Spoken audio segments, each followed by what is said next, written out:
Assalamualaikum warahmatullahi wabarakatuh. Perkenalkan, nama saya Satrio Ilham Purba dengan NPM 2514210253. Di sini saya akan memaparkan materi substitusi yaitu esensi manusia. Esensi manusia adalah hakikat terdalam atau sifat dasar yang dimiliki manusia yang menjadikannya berbeda dari makhluk lain. Esensi ini tidak hanya berkaitan dengan keberadaan fisik, tetapi juga mencakup dimensi akal, perasaan, kehendak, dan kesadaran diri. Dalam arti, esensi manusia adalah segala sesuatu yang membuat manusia mampu berpikir secara rasional, memiliki nilai moral, dapat memilih dan bertanggung jawab, serta mampu memberikan makna pada kehidupannya. Jadi, manusia bukan sekedar makhluk hidup, tetapi makhluk yang sadar akan dirinya dan lingkungannya. Hakikat manusia. Hakikat manusia dapat dilihat dari beberapa aspek utama, yaitu A. Manusia sebagai makhluk rasional. Manusia memiliki akal yang memungkinkan untuk berpikir logis, menganalisis sesuatu. Inilah yang membedakan manusia dari hewan.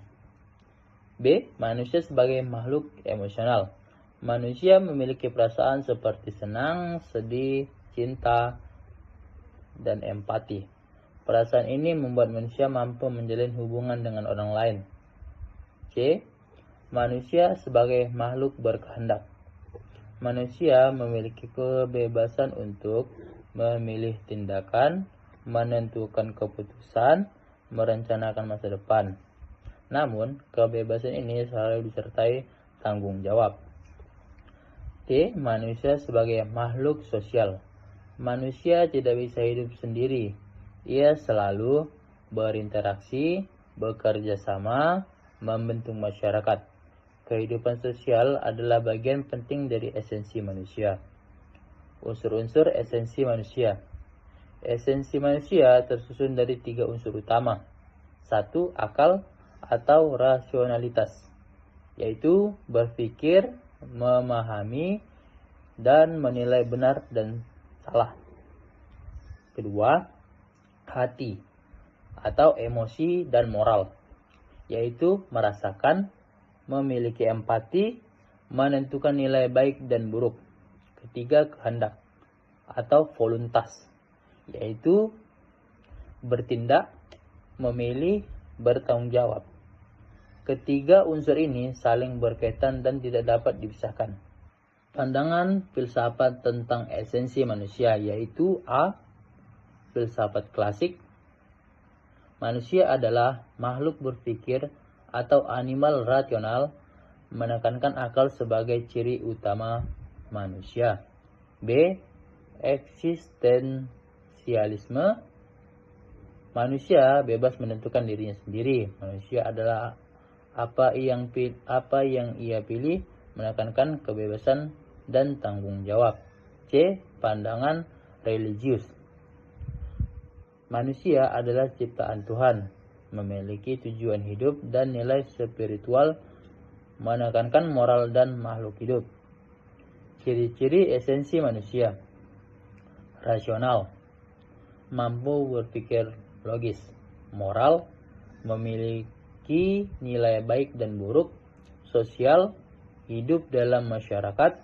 Bebas, memiliki kehendak. Bertanggung jawab, menanggung akibat dari pilihan. Peran esensi manusia dalam kehidupan. Esensi manusia sangat penting karena A. Membentuk kehidupan. Cara berpikir dan bertindak seorang berasal dari esensinya. B. Menentukan perilaku sosial. Manusia berinteraksi berdasarkan nilai dari moral. C. Menjadi dasar etika. Esensi manusia menjadi dasar dalam menentukan benar atau salah, baik atau buruk. D. Memberi makna hidup. Manusia mampu memahami tujuan hidup, mencari arti kehidupan. Implementasi esensi manusia. Dalam kehidupan sehari-hari, esensi manusia terlihat dalam sikap saling menghargai, tanggung jawab terhadap tindakan, mampu berpikir sebelum bertindak, kepedulian terhadap sesama. Kesimpulan, esensi manusia adalah hakikat dasar manusia sebagai makhluk yang memiliki akal, perasaan, dan kehendak sehingga mampu berpikir, bertindak secara sadar, hidup dalam masyarakat, serta menentukan makna kehidupannya. Dengan memahami esensi manusia, seseorang dapat hidup lebih bijak, bertanggung jawab, dan bermakna. Baik, demikian itulah pemaparan tentang esensi manusia. Assalamualaikum warahmatullahi wabarakatuh. Saya kelompok 17 atas nama Sri Handayani dengan nomor NPM 2525100196. Topik yang akan saya bawa adalah hakikat dan tujuan manusia dengan subtopik makna hidup. Makna hidup adalah hakikat manusia adalah sebagai makhluk yang memiliki akal, hati nurani, serta tanggung jawab terhadap dirinya, sesama, dan Tuhan. Tujuan hidup manusia tidak hanya mengejar kesuksesan materi, tetapi juga mengembangkan potensi diri, berbuat baik, dan menjalankan nilai-nilai kehidupan yang benar. Makna hidup merupakan sesuatu yang memberikan arah, tujuan, dan alasan bagi seseorang untuk menjalani kehidupannya. Dengan memahami makna hidup, manusia akan lebih mampu menghadapi berbagai tantangan, menjalani kehidupan dengan penuh semangat, serta memberikan manfaat bagi lingkungan sekitarnya. Daftar pustaka Frank VE 2006 Man's Search for Meaning, Boston Bacon Press.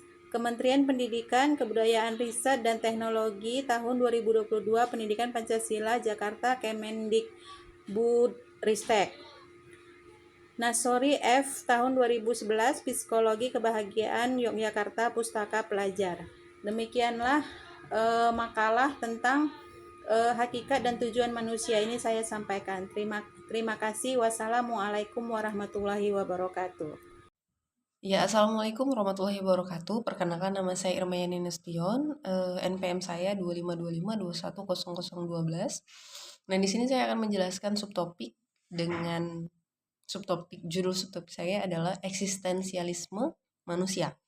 Nah, saya mengambil dari salah seorang penulis yaitu Syekh Taqiyuddin An-Nabhani. Beliau menjelaskan bahwa dijelaskan bahwa definisi eksistensi manusia itu secara teologi dan ideologi, bahwa manusia itu diciptakan di muka bumi ini tujuannya adalah untuk beribadah kepada Allah, begitu. Nah, kemudian ketika kita ngebahas eksistensialisme manusia, maka kemudian itu meliputi beberapa hal. Yang pertama itu tujuan hidup yang hakiki, di mana posisinya Syekh Taqiyuddin menyebutkan bahwa manusia itu akan mulia ketika dia mampu menjawab dari mana dia berasal, untuk apa dia di muka bumi ini, kemudian setelah itu dia kemana. Nah, kemudian Syekh Taqiyuddin juga menjelaskan bahwa manusia itu diciptakan oleh Allah untuk beribadah di muka bumi ini. Dia menyiapkan bekal, kemudian nanti di yaumil akhir dia akan mendapatkan balasan apa yang kemudian dia lakukan. Ketika dia melakukan suatu hal yang kemudian baik sesuai dengan aturan sang penciptanya, maka kemudian dia akan mendapatkan tempat yang terbaik nanti di akhirat. Nah, itu yang pertama. Yang kemudian yang kedua, potensi dasar kehidupan manusia. Itu ada dua hal. Yang pertama, gorizanau, dan yang kedua ada hajatul udhiyah. Nah, hajatul udhiyah ini adalah kebutuhan dasar jasmani seperti makan, minum, begitu ya, tidur. Yang itu ketika tidak dipenuhi maka akan mengakibatkan kematian. Nah, kemudian yang kedua itu gorizah tadayun. Gorizah. Gorizah itu dibagi menjadi tiga, gorizah nau, gorizah tadayun, gorizah bako. Dimana posisinya ketiga gorizah ini berfungsi untuk apa? Sebagai potensi dasarnya kehidupan manusia. Apakah kemudian dia beribadah kepada Sang Pencipta, gorizah nau yaitu berkasih sayang kepada keluarganya, kepada dirinya, kepada temannya, atau kemudian kepada orang lain. Nah, kemudian yang ketiga yaitu gorizah bako. Ketika seseorang ingin mempertahankan diri, atau kemudian ketika seseorang itu punya rasa ingin marah begitu ketika dia diganggu atau lain sebagainya. Nah, kemudian yang berikutnya yaitu kedudukan akal. Nah, Syed Taqiyuddin menjelaskan bahwa dalam konteks kedudukan akal begitu, manusia itu berbeda dengan hewan. Ketika hewan itu tidak diberikan akal, maka kemudian dia akan melakukan sesuatu itu berdasarkan instingnya. Berbeda dengan manusia, ketika manusia Allah berikan akal, maka akal itulah yang akan menentukan bagaimana kemudian seseorang itu memenuhi kebutuhan hidupnya dan menjalani kehidupannya sehari-hari. Akal itu yang akan menentukan kemana arah dia melakukannya. Apakah kemudian akal itu berdasarkan pengetahuan yang kemudian benar atau kemudian pengetahuan yang salah. Maka kemudian akal itu akan menuntun dia untuk menjalankan aktivitas sehari-hari. Nah, kemudian hakikat roh. Jadi Syekh Taqiyuddin itu juga menjelaskan bahwa ada Syekh Taqiyuddin menolak anggapan bahwa manusia itu terbentuk dari campuran materi jasad dan ruh.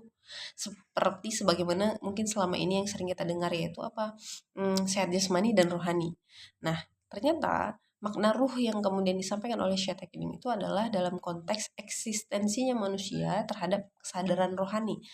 Maksudnya di sini adalah ketika seorang itu melakukan segala aktivitasnya dalam kehidupan sehari-hari, ketika dia melakukannya, kemudian ingin mengharapkan ridho Allah, dia ingat kepada Sang Penciptanya. Oh, ketika aku melakukan suatu hal, ini akan dimintai pertanggungjawaban nanti di yaumil akhir. Nah, maka kemudian Syekh Taqiyuddin mengatakan itulah ruh, gitu. Jadi bukan kemudian yang selama ini dipahami bahwa ruh itu adalah penggabungan antara jasadnya manusia dengan ruh begitu. Dan kan Syekh Taqiyuddin memahami bahwa ruh itu adalah kesadaran kita kepada Sang Pencipta kita dalam melakukan segala aktivitas begitu, sampai kemudian kita sadar bahwa nanti di yaumil akhir kita akan dimintai pertanggungjawaban. Itulah kenapa kemudian semua aktivitas kita di muka bumi ini itu disebut sebagai ibadah begitu ya. Kalau semuanya dilakukan sesuai dengan perintah atau aturan Sang Pencipta kita. Nah, kemudian yang terakhir yaitu pembentukan kepribadian manusia. Yaitu apa? Eksistensinya manusia itu tadi yang udah kita bahas di atas begitu ya, potensinya. Nah, ketika seseorang itu melakukan aktivitas sehari-hari dalam kehidupannya, maka kemudian akalnya akan menentukan bagaimana kemudian kepribadiannya. Apakah dia memiliki pola sikap dan pola nafsiyah Islam atau kemudian tidak. Ketika dia memiliki pola sikap dan pola akliyah, pola sikap, pola akalnya Islam, maka kemudian dia akan mengambil berdasarkan Sang Penciptanya. Apa yang kemudian diperintahkan Sang Penciptanya. Maka di dalam nanti akan ada aturan-aturan dari Sang Pencipta yang akan dia amalkan begitu ya, untuk menjalankan kehidupannya begitu. Nah, itulah tadi beberapa poin yang kemudian saya jelaskan mengambil dari tulisan Syekh Taqiyuddin An-Nabhani. Semoga bisa dipahami dengan daftar pustaka yang telah saya cantumkan. Saya cukupkan. Assalamualaikum warahmatullahi wabarakatuh. Perkenalkan, nama saya Claudia Damayanti Syahan dengan NPM 25253102296. Nah, saya di sini poin topiknya keberdayaan atau perkembangan manusia, human flourishing. Pengertian human flourishing atau keberdayaan perkembangan manusia merupakan konsep yang menjelaskan bahwa manusia memiliki tujuan untuk berkembang secara utuh sesuai dengan potensi yang dimilikinya.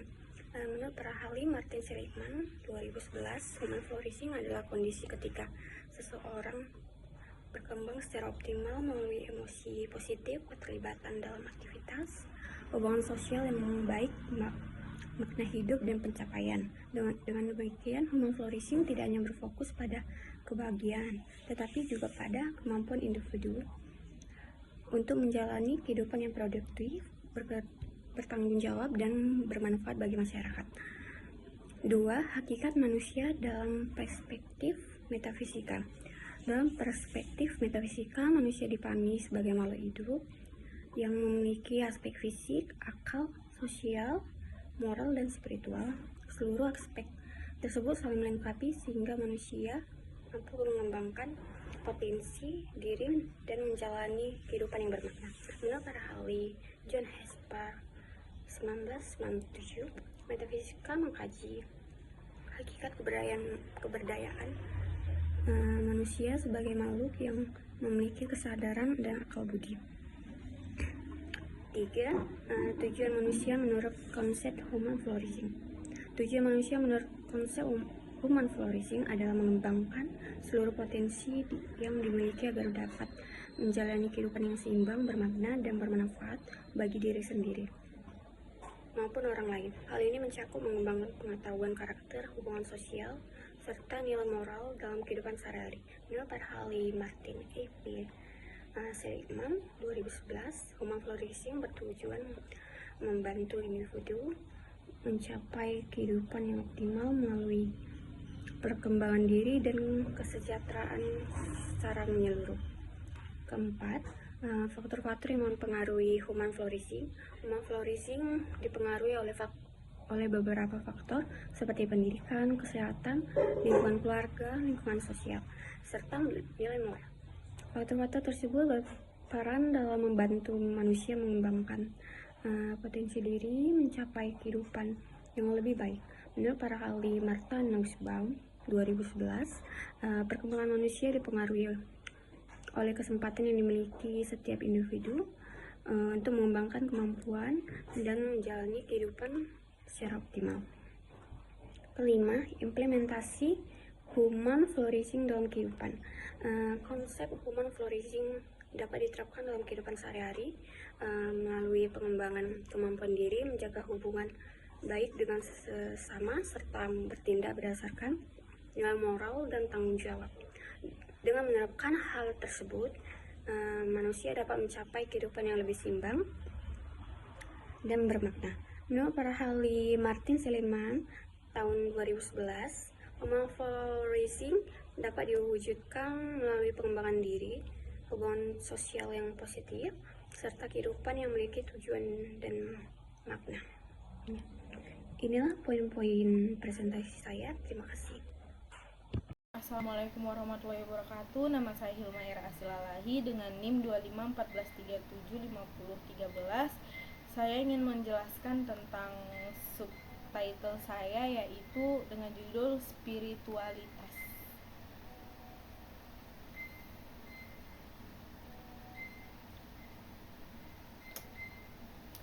Jadi definisi dari spiritualitas yaitu salah satu aspek paling mendasar dari pengalaman hidup manusia selama berabad-abad. Topik ini didominasi oleh diskursus keagamaan dan teologi. Namun dalam 3 dekade terakhir, spiritualitas telah bergeser menjadi subjek penelitian ilmiah serius di bidang psikologi, neuroscience, dan kedokteran. Yang kedua, distingsi konseptual. Salah satu hambatan terbesar dalam mengkaji spiritualitas adalah tumpang tindihnya istilah ini dengan religiositas. Secara akademis, kedua konsep ini memiliki perbedaan batas yang jelas. Untuk sistem kebijakan, religiositas yaitu berbasis institusi, doktrin formal, dan hukum yang terstruktur. Sedangkan spiritualitas berbasis pengalaman personal, nilai-nilai batin, dan bersifat cair. Dan untuk perbandingan dalam sifat hubungan, di religiositas yaitu komunal dan terikat pada ritual kolektif, sedangkan spiritualitas individual dan transendental. Untuk indikator utama, perbedaannya yaitu dalam religiositas, kehadiran di rumah ibadah, kepatuhan dogma, pembacaan kitab suci, dan untuk spiritualitas, kedamaian batin, rasa syukur, pencarian makna hidup, dan empati mendalam. Untuk kesimpulan konseptual yaitu seseorang bisa menjadi religius sekaligus spiritual. Namun seseorang juga bisa menjadi sangat spiritual tanpa mengikatkan diri pada institusi agama tertentu. 3 dimensi utama spiritualitas yaitu dimensi vertikal atau koneksi transendental, dimensi horizontal atau koneksi sosial dan ekologis, dan dimensi internal atau intrapersonal. Untuk nomor 4, dampak spiritualitas terhadap kesehatan. Dampak pada kesehatan mental atau psikologis yaitu resiliensi atau daya bangkit dan reduksi kecemasan. Dan untuk dampak pada kesehatan fisik atau fisiologis yaitu sistem imun dan harapan hidup pada pasien kronis. Untuk nomor 5, manfaat spiritualitas bagi kesehatan mental dan fisik. Banyak penelitian ilmiah di bidang psikologi positif dan kedokteran menunjukkan bahwa spiritualitas yang sehat memiliki dampak nyata Yang pertama, mekanisme coping stress atau spiritual coping. Yang kedua, menurunkan kecemasan. Dan yang ketiga, meningkatkan kepuasan hidup. Dan nomor 6, cara menumbuhkan spiritualitas dalam kehidupan sehari-hari. Spiritualitas bukanlah sesuatu yang abstrak dan jauh, melainkan bisa dipraktikkan setiap hari melalui mindfulness atau kesadaran penuh, yaitu menikmati momen saat ini tanpa menghakimi, misalnya saat minum teh atau berjalan kaki. Yang kedua, jurnal syukur atau gratitude journal, yaitu menuliskan 3 hal kecil yang disyukuri setiap hari untuk melatih otak fokus pada kelimpahan, bukan kekurangan. Dan yang ketiga ada keheningan, yaitu silence, yaitu meluangkan waktu 10-15 menit sehari tanpa gawe atau tanpa bekerja untuk sekedar bermeditasi, berdoa, atau berefleksi. Dan yang keempat, kebaikan tanpa pamrih atau acts of kindness, yaitu membantu orang lain semata-mata untuk berbagi energi positif. Nomor 7, tantangan spiritualitas di era digital. Masyarakat kontemporer menghadapi tantangan unik yang disebut sebagai kekosongan eksistensial. Di satu sisi, teknologi memberikan kemudahan luar biasa. Di sisi lain, paparan media sosial yang konstan memicu komparasi sosial, kecemasan, dan distorsi makna hidup. Spiritualitas modern kini bergeser dari bentuk-bentuk tradisional menuju bentuk yang lebih praktis dan sekuler, seperti gerakan mindfulness, yaitu praktik meditasi sekuler untuk mempertahankan kesadaran penuh di tengah bisingnya informasi. Dan yang kedua, ekospiritualitas, yaitu menemukan kembali kesucian dan kedamaian melalui retret alam. Oke, mungkin ini saja yang bisa saya sampaikan. Lebih dan kurangnya saya mohon maaf. Assalamualaikum warahmatullahi wabarakatuh. Assalamualaikum warahmatullahi wabarakatuh. Perkenalkan, nama saya Putri Balkis Sitompul dengan NPM 2524210248. Di sini saya ingin memaparkan materi subtopik yang berjudul transhumanisme. Transhumanisme merupakan suatu filsafat atau gerakan yang bertujuan meningkatkan kemampuan manusia melalui perkembangan ilmu pengetahuan dan teknologi. Tujuannya adalah mengatasi keterbatasan biologis manusia seperti penyakit, penuaan, bahkan kematian. Konsep transhumanisme terdiri dari 2 bagian utama. Yang pertama, peningkatan biologis menggunakan teknologi CRISPR Cas9 untuk memperbaiki gen manusia. Dan yang kedua, human machine enhancement, yaitu menggabungkan manusia dengan teknologi melalui brain computer interface ataupun BCI yang memungkinkan otak berkomunikasi langsung dengan komputer. Terdapat 3 teknologi utama yang mendukung transhumanisme. Yang pertama, AI ataupun Artificial Intelligence untuk membantu menganalisis dan pengambilan keputusan. Dan yang kedua, Brain Computer Interface ataupun BCI untuk menggabungkan otak dengan perangkat elektronik. Dan yang ketiga, CRISPR Cas9 untuk penyuntingan gen secara akurat. Manfaat transhumanisme antara lain membantu mengatasi penyakit genetik, meningkatkan rehabilitasi penyandang disabilitas, meningkatkan kemampuan kognitif dan komunikasi, mendukung pelayanan kesehatan berbasis AI, serta meningkatkan kualitas hidup manusia.